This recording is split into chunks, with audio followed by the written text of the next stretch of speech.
Sonic the Hedgehog, the Blue Blur, the fastest thing alive. He is one of the most recognizable video game characters of all time.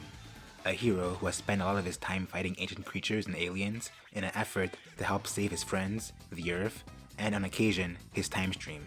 But before all that, before the world-ending threats and the crossing of timelines, Sonic the Hedgehog was just a guy in nature helping his fellow animals.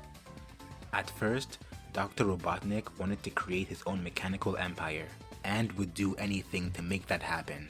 And I mean anything. He invaded forests to use them as living space for his empire, and would enslave the resident animals so they could build it. Little did he know that same forest was occupied by Sonic the Hedgehog, and he was not having it. This would lead to a continuing struggle between the two, which would always end with Sonic liberating all the animals and destroying Eggman's plans. Due to his willingness to fight for animals and nature, many people have started to call him an eco-terrorist. But is he? Eco-terrorism is defined as an act of violence that is committed in support of environmental causes against people or property. The argument being that since Sonic fights Eggman in an effort to preserve the ecosystem, that makes him an eco-terrorist. But hold on, that doesn't make much sense, does it? Eco-terrorists are, well, terrorists, meaning they perform acts of terror against individuals, usually innocent. Sonic doesn't do that. Sonic rarely, if ever, gets innocent people killed. He in fact goes out of his way to save as many people as possible. Additionally, terrorists usually perform acts of terror to achieve a political goal, usually a message. But Sonic doesn't really have one. He just wants to stop Robotnik. And on the topic of Robotnik, terrorists usually fight the establishment, whether it be an organization or a person. But Eggman isn't part of any government. He's a rogue agent, which most countries don't like due to his actions. In fact, he acts more like a terrorist than Sonic ever does. No, when you really think about it, Sonic is more of an eco-anarchist.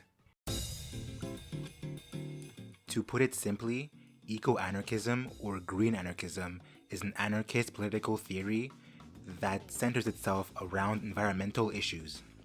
The main issues tackled in the movement are social ecology, which pushes back against environmental issues stemming from society, and anarcho-primitivism, which pushes back against technology and civilization. 2 points of views we can see Sonic holds throughout his constant dismantling of the Eggman Empire. And then there is deep ecology, which pushes back against anthropocentrism.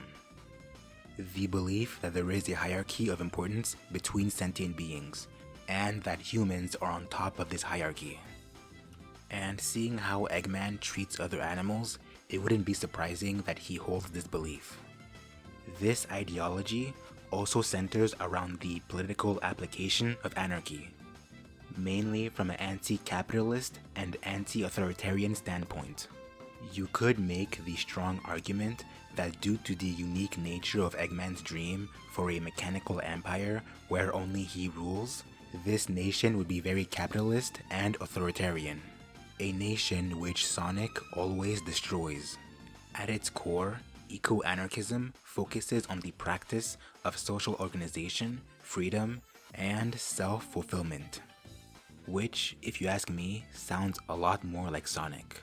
Or maybe I'm wrong, who knows.